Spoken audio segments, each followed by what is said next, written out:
Welcome, everyone. I'm Spiro, joined today by a very special guest who is an attorney and an author who has written, debated, and practiced widely in the area of constitutional law, human rights, and popular culture. I'd like to welcome the founder of the Rutherford Institute, the legendary John W. Whitehead. Mr. Whitehead, thank you for taking the time to be my guest today. Hey, thanks for having me on, sir. Now, you've been a very prominent voice championing civil liberties for decades, including several landmark cases with the Supreme Court, and you've been warning of the growing police state and surveillance state and the erosion of liberties for decades now. Now, Mr. Whitehead, we find ourselves in a dangerous and important time in our lives and in our nation's history. What is your view of the current state of the nation as we see blatant, organized chaos across the nation with a heavy-handed response from the police state? Well, we are in a police state. That's the point. As you know, the government can close down anything they want to anytime, and it depends on the situation. I think most Americans will go along with it, and that was really alerted to us years ago by Carl Bernstein of Bernstein and Woodward, who exposed the whole Nixon corruption. But Carl Bernstein said, well, while he was a reporter, he realized and come to find out with New York Times, some of the major TV networks at the CIA was actually vetting the information, and some of the reporters were actually CIA agents. So we're dealing with a total program here of, I would say, disinformation and control.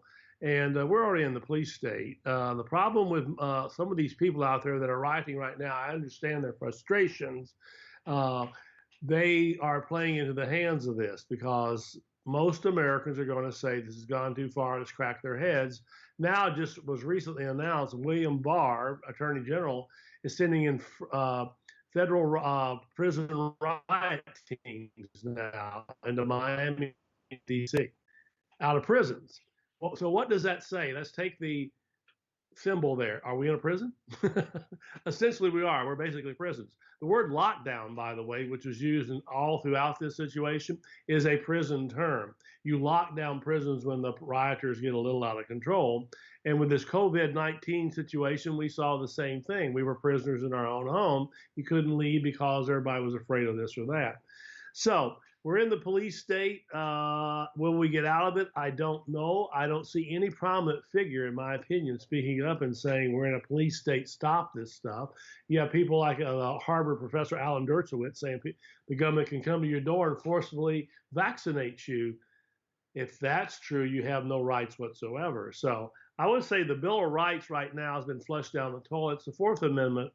I mean, police for years have been doing this stuff. But if you remember the Boston lockdown, all the Ferguson situation that was going on for a while, people get irritated. But I would say this, that we have to be very, very careful. I've just said it already, but with what we're reading, what we're hearing, because if the federal government wants to extend their power further, they can, in a way, and maybe not, maybe I'm wrong on this, but possibly infiltrate groups. If you go back to COINTELPRO, the FBI, the government has a long history. Back in the 60s, the FBI infiltrated hippie rebel groups, grew long hair, smoked pot with them, and reported and watched everything they were doing. And you don't think they're doing it now? We're not dealing with St. Jesus when you're dealing with the government. You're dealing with an entity that's run by corporate mega corporations like Facebook, Google, and they work with the CIA and all the groups across the world now tracking your location data. So we're in a total surveillance state as well. So I think it's a situation where there are very few people alive today that are thinking at all. We've had all the great science fiction writers warning us for years, but have we been listening? I don't think so. Now, Mr. Whitehead, President Trump recently stated that he will be designating Antifa as a terrorist organization, which many people at this point would probably agree, as Antifa literally could fit the description of terrorism, using violence to achieve a political means or a political agenda. Now, is this the right move to make? Well, the question is Antifa, who and why is it Antifa? Who's funding Antifa? Is the government involved with Antifa? I don't know. I don't know if the President of the United States should be labeling anybody. He could label the Rutherford Institute a terrorist group. No, not if we have an elected government. That's something a commission should be set up, controlled by Congress, and they should analyze these things. No, I don't. I disagree. I don't think the president of the United States should be labeling anybody a terrorist group. When I look at some of the things the United States does, I would say that's pretty terrorist. Like Trump's already dropped almost 80,000 bombs in the Middle East. I would consider that terrorism, to be honest with you, against another. You're talking about children or whatever getting killed over there. So I don't think anybody with that kind of record has a right to be labeled anybody a terrorist. Or you're a terrorist by just having me on the program. And I've had government agents tell me that. I mean, they look at me and go, boy, you're on the government list. And I'm going, what list is that? And they look at me. I've had NSA agents talk to me and who've read my books and agreed with what I'm saying. But they said, man, you're one. So it's a scary scenario. It can get out of, in my opinion, it can get out of hand. Things like what we're seeing right now, and what we've not learned the lessons of history. People like Martin Luther King, for example, he would be looking at this going, why the violence, folks? You're going the wrong way. What did John Lennon say, the former ex-Beatle and activist? He said 2 things the government can't handle: humor and nonviolence. We give them violence and they go, yippee, we can take more control now. And that's exactly what you're seeing them do. And of everybody, not just the so-called terrorists, but any of us out there that they can control, they will do it. Well, yes, I mean, they could, as you correctly pointed out, not only designate Antifa to be a terrorist group, but this could be a slippery slope in my view. And this is what I wanted to ask you. What's to prevent this president or even a future president from declaring other groups terrorists? Like, for example, anti-vaxxers, as they're called, right? What if people start protesting a mandatory vaccine, if it becomes mandatory at this point, and they're deemed a public health threat? I mean, very slippery slope. It does away with free speech, free thought, freedom of association, the right to be secure in your homes and persons and papers without the government, watching you. I mean, people like Thomas Jefferson would go, what the heck are you people allowing them to do? So no, I don't. I think that's ridiculous. And again, we don't have all the information. Most Americans have no clue what's going on anyway. They're watching CNN or Fox or whoever they're watching, which are major corporate medias run by people who want to make money off of the people who are watching the programs through their commercials, etc.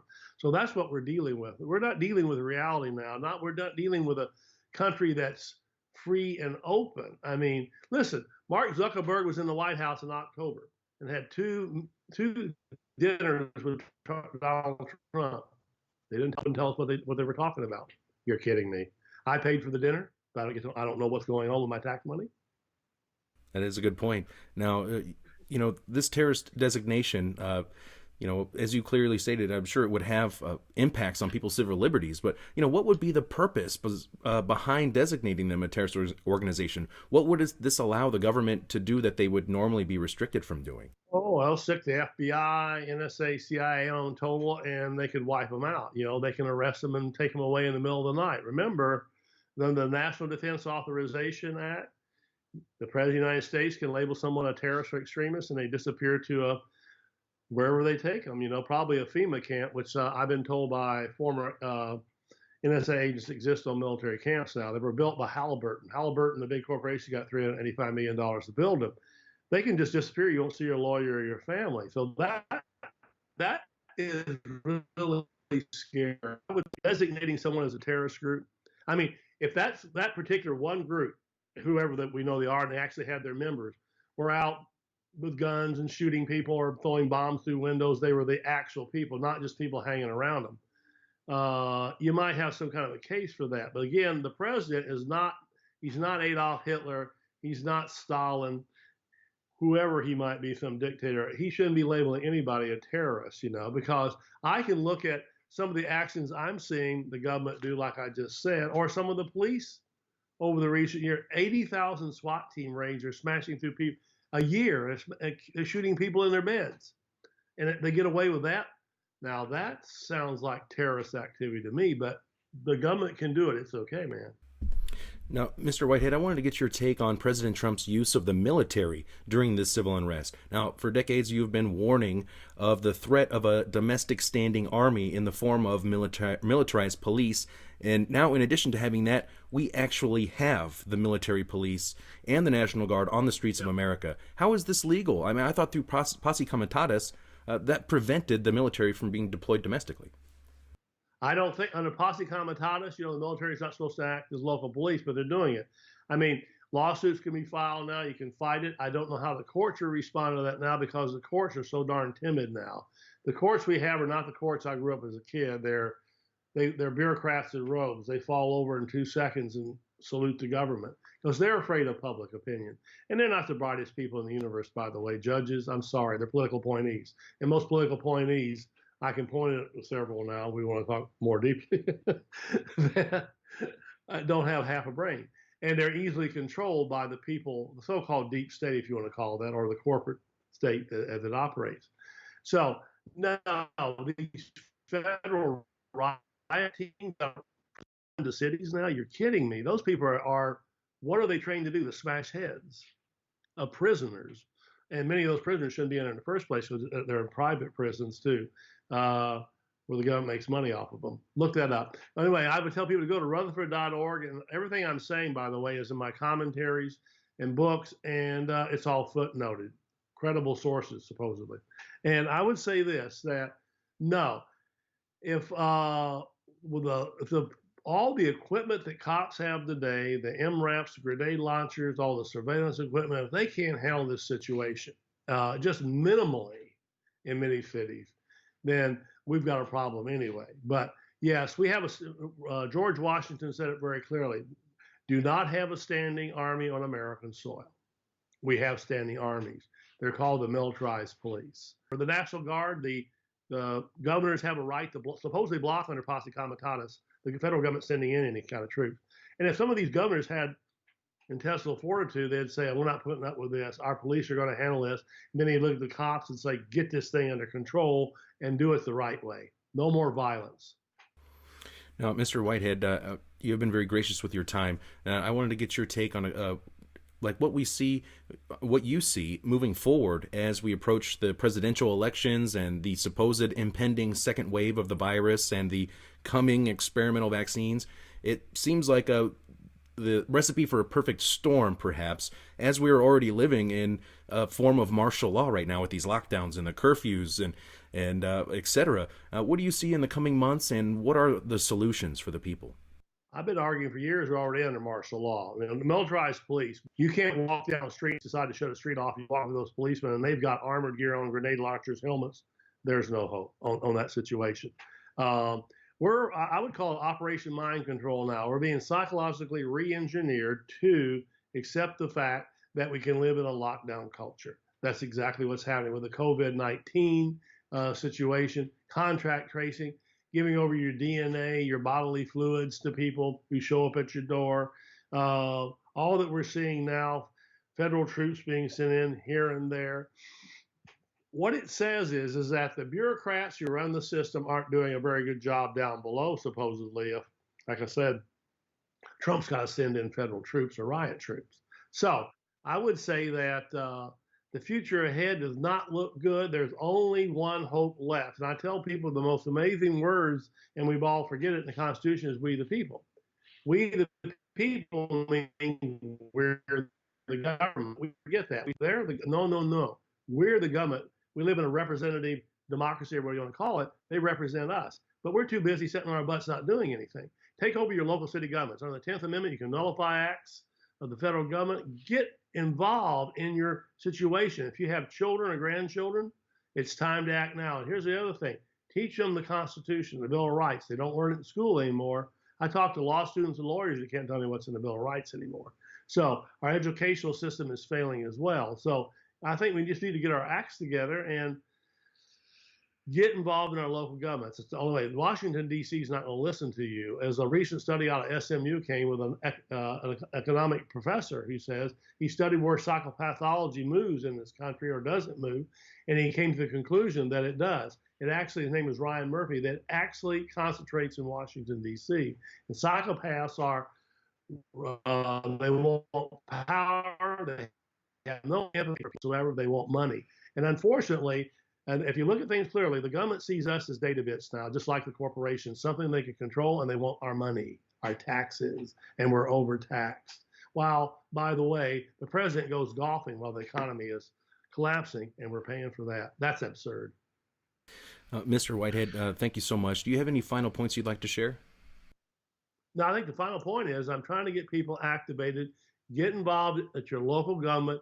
In your small towns, you can take over those things, and you can start with the SWAT team raids. Stop those damn smashing the doors in the middle of the night, hurting and shooting people. Abide by the Fourth Amendment, which gives us a secure home and secure persons. Okay, that's how to start. Thank you very much, Mr. Whitehead, for being my guest today. I do encourage all of my viewers to make your way over to rutherford.org, as Mr. Whitehead regularly writes very important articles over there. A lot of great content there, and you can also find Mr. Whitehead's books there and much more. Mr. John W. Whitehead, thank you so much for taking the time. Sign up and get our newsletters, okay? Sign up and get the newsletter at rutherford.org. The legendary John W. Whitehead, thank you so much for being my guest today, sir. Thank you, sir. Thank you. Have a good day.